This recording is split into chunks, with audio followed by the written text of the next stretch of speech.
मिर्जा साहब की जूती, मिर्जा साहब की बूटी पे ना मारूं तो मेरा नाम हनीफ कुरैशी नहीं है। सोशल मीडिया पर देखा होगा कि एक दंगल का समा है। जो अहबाब हैं वो कहीं पे जो मुफ्ती हनीफ कुरैशी साहब हैं इनके डोले दिखा रहे हैं। बहुत से लोग जो है मिर्जा साहब के डोले दिखा रहे हैं और बता रहे हैं कि पता नहीं 26 तारीख को क्या होने वाला है। मिर्जा साहब एक जमाना हो गया है, वो उलमा के सामने बैठने को तैयार नहीं है और यही मिजाज था बड़े मिर्जा साहब का। उनको भी इसी तरह हमारे काबिरीन हमेशा ये कहते थे कि आपने हमारे सामने आओ, वो नहीं आया।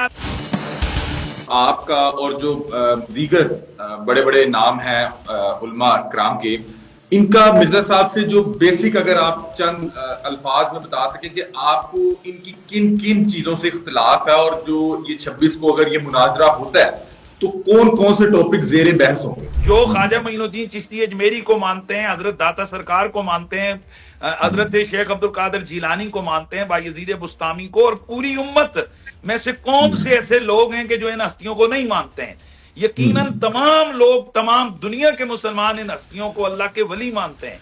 तो मिर्जा साहब का ये ऐलान है कि जो लोग इनको अल्लाह का वली मानते हैं, ऐसे लोग मिर्जाइयों से भी बदतर हैं, यानी वो मुर्तद हैं।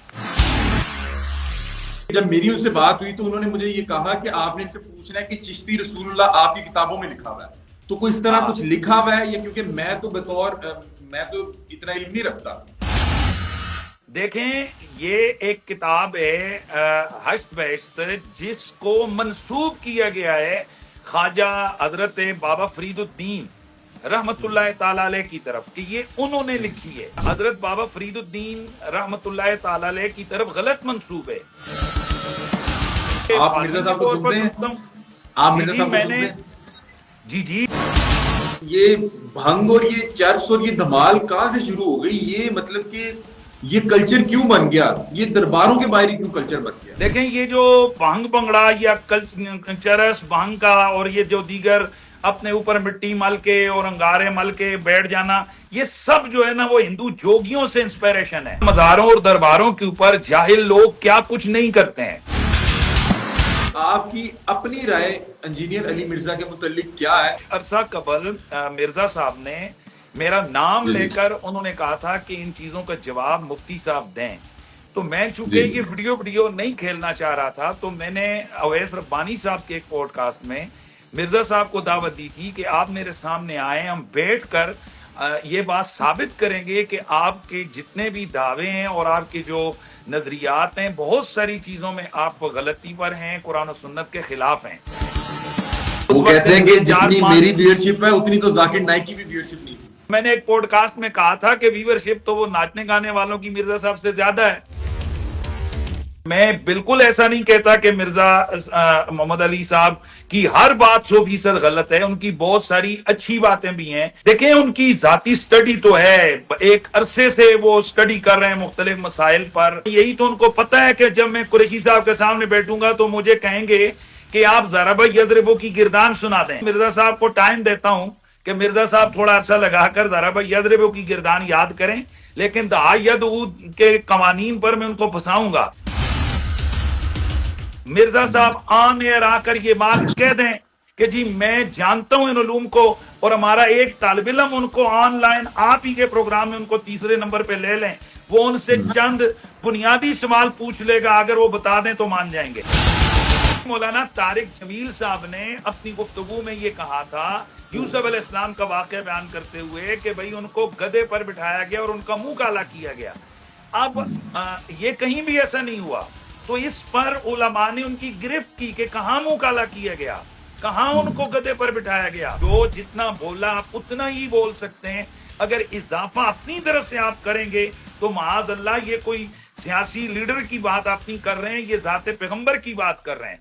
और फिर यहाँ ये बात भी ज़हन में एहतियात बहुत जरूरी है, इसमें एहतियात बहुत जरूरी है। हम मुसलमान हैं और हम समझाने में भी हमें जाते रसूल के लिए हमें ऐसे लफ्जों का इंतखाब करना है कि जो लफ्ज पूरे तोल के हमने बोलने हैं। अपना एक मशहूर नारा लगाते हैं कि वो भी क्या दिन थे कि जिस वक्त हम जिन थे, अब हम द्यो हैं, जिन्नों के भी प्यो हैं। उनकी एक और वीडियो है, उसमें वो 3-4 बार कहते हैं कि भाई द्यो का मतलब शैतान होता है। अब दोनों वीडियो सामने लगाएं, वो खुद कह रहे हैं मैं द्यो हूं, اور خود کہتے ہیں کہ شیطان کو کہتے ہیں، تو نتیجہ کیا نکلے گا عوام کے سامنے؟ کیا یہ جو اس طرح کے مناظرے یہ ٹھیک عمل ہے کہ ایک شخص جس نے دونوں سے اجازت نہیں لی وہ ایک فائنل ڈیٹ دے رہا ہے؟ ایک بندہ کہے کہ میں مناظر نہیں ہوں، میں مناظرہ نہیں کر سکتا ہوں، ختم ہو گئی بات۔ مرزا صاحب ایک طرف کہتے ہیں کہ بڑیاں بڑیاں نو حوال واو، اب جب بڑے بڑے نو حوال وانوں کا مطلب یہ ہے کہ آپ بڑوں کو چیلنج کر رہے ہیں، ہم کہتے ہیں کہ بڑوں کو چھوڑو، آپ ایک چھوٹے کے سامنے بیٹھ جاؤ۔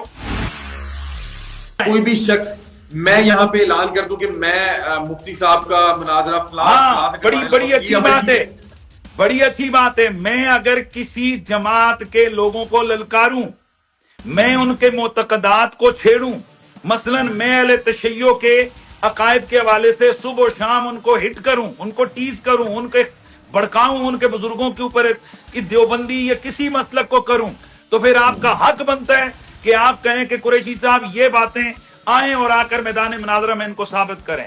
اگر میں ثابت نہ کروں تو پھر اس کا مطلب ہے میں جھوٹا ہوں، میں خام خواہ لوگوں کو لڑا رہا ہوں۔ تو جو چلے ختم کرتے ہیں جھگڑے کو، علی حمزہ صاحب اس مسئلے کو حل کرتے ہیں، آپ ان سے فون کر کے کہہ دیں یہ تو اناؤنسمنٹ ہو گئی ہے نا 26 کی، چھوڑیں 26 کی اناؤنسمنٹ کو چھوڑیں، آپ یہ کریں ان سے ٹائم لے لیں۔ واللہ باللہ میں پروگرام میں قسم کھا کے کہتا ہوں، میرے سوا اور اویس ربانی کے سوا ایک آدھ یا ظاہر ہمارے ڈرائیور کو جب ہم جائیں گے تو پتہ ہوگا، باقی کسی بندے کو پتہ نہیں ہوگا کہ کون سی ڈیٹ ہے۔ ہم چپکے سے مرزا صاحب کے اکیڈمی میں آ جاتے ہیں اور وہاں ہم سے شرطیں طے کر لیں جائیں۔ یار اس سے بھی بڑی کوئی بات ہے پرامن بات؟ ہم چاہتے ہیں مناظرہ ہو، مرزا صاحب اس سے پہلو تہی کر رہے ہیں، راہ فرار اختیار کر رہے ہیں۔ مرزا صاحب کو آپ تیار کریں کہ چلیں میری جان، آپ کو 26 کا کوئی جھگڑے کا ہے، آپ اپنا ٹائم دے دیں گے، یار ہم اس دن آ جاتے ہیں۔